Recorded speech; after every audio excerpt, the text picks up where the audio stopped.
Hello guys, it's Ben here, back with another video for you, and this is my review of last night's game as Spurs managed to scrape a point in the Champions League with a comeback draw 2-2 away at Bodø Glimt after a performance that again was not, to be blunt, very good.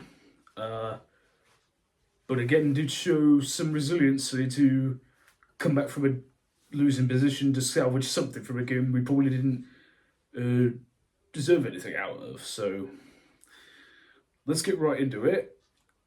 The lineup coming into the game, Christian Romero was left at home as a precautionary measure. Hopefully it's nothing more than that. So Kevin Danso partnered up Mickey van der Ven in centre half with Pedro and Jed Spence as the fullbacks, with Vicario in goal. The midfield three of Saar, Bergvall and Benson Cole, and the front three Odebert, Brennan Johnson and Richarlison up front. We do have a chance early on in the game where we do good work and the ball is fed to Richarlison, who's behind the defender. He's not expecting the defender. He's expecting the defender to get there, but he doesn't. So it falls to him, but he can't get his feet sorted in time, so he can't get the shot away. But other than that, Bodo Glimt had all the chances in the first half, had control of the ball. We just couldn't seem to get a rhythm going. It was very flat.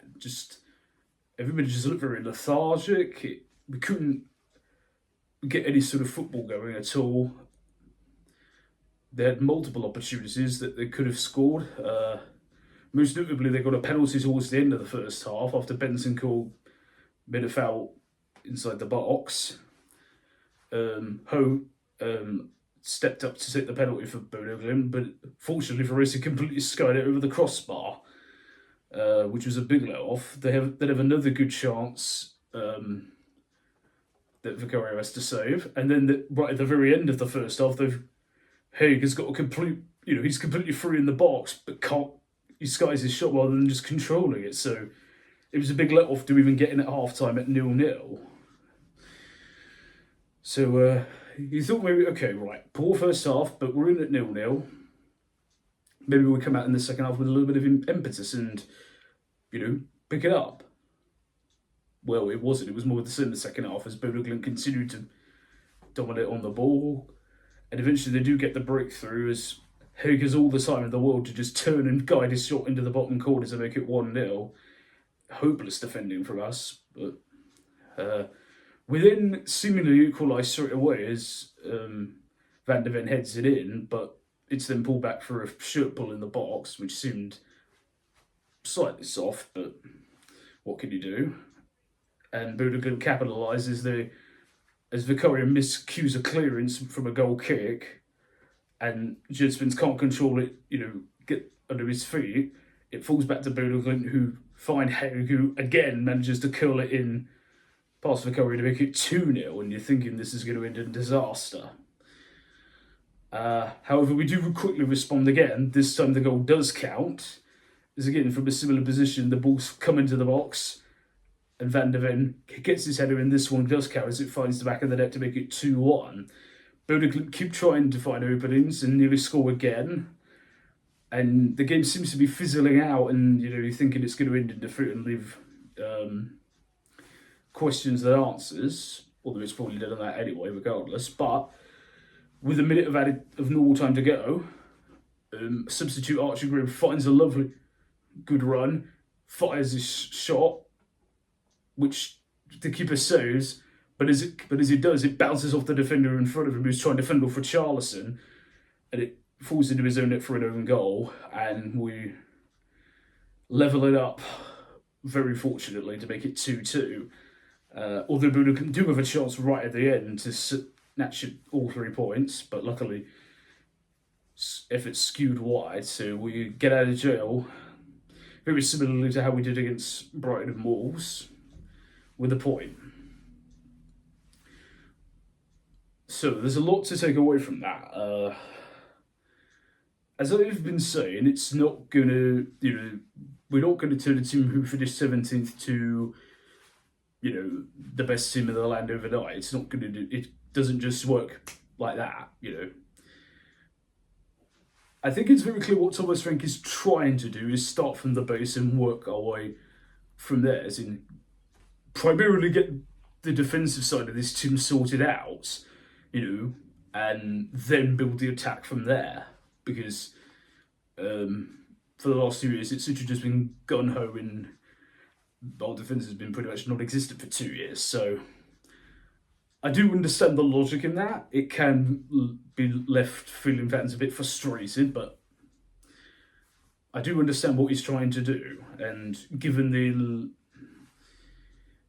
questionable depth of talent we've got up front at the moment, with everyone like Solanke, Moanu, Kulusevski, Madison out injured, it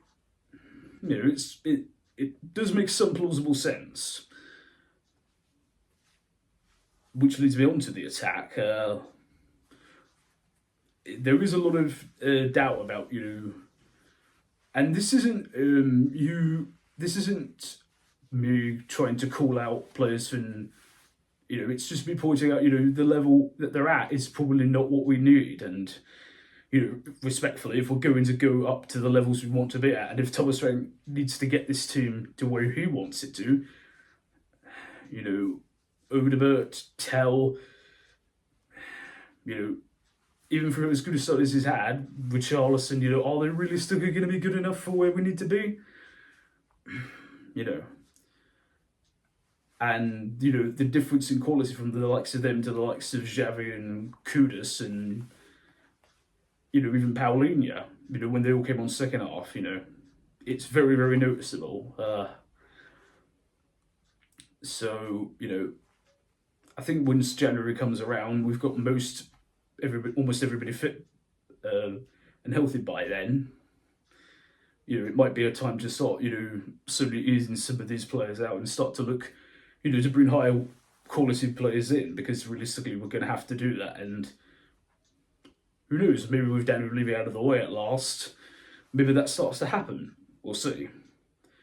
But as I say, the last 3 games, Brighton, Wolves and Bodø Glimt, all 3 of them last season, I know we would have lost. And we'd be on 3 defeats on the trot, effectively, if we don't include Doncaster in the League Cup, respectfully. And you'd have people questioning, is Thomas Frank good enough? Which is frankly ludicrous to ask at this point. He's literally just got here. You can't expect him to just wave a magic wand and everything to be perfect. But what he is doing and managing to drag out of these players is getting results. 2 goals out against Brighton, got a draw. Wolves at the weekend, snatched it, Equaliser right at the death. And again last night, 2 down, being hopelessly outplayed, we got a result. So, those little points, it might only seem like a 1 point, but it might mean everything, when it matters most later down the line. So, there is a lot that needs to be worked on, no question about that, but, we've just got to keep plugging away. We move on to Saturday lunchtime, when we travel away to Leeds before the October international break. Hopefully we go there with a win, and, we right off into that 2-week break, with some good vibes. Anyway, that's my thought, guys. What did you make of it all? Leave all of your thoughts as ever. I hope you've enjoyed the video. Leave a like and subscribe while you're here. Thank you very much for watching. I will see you soon. And as always, come on you Spurs.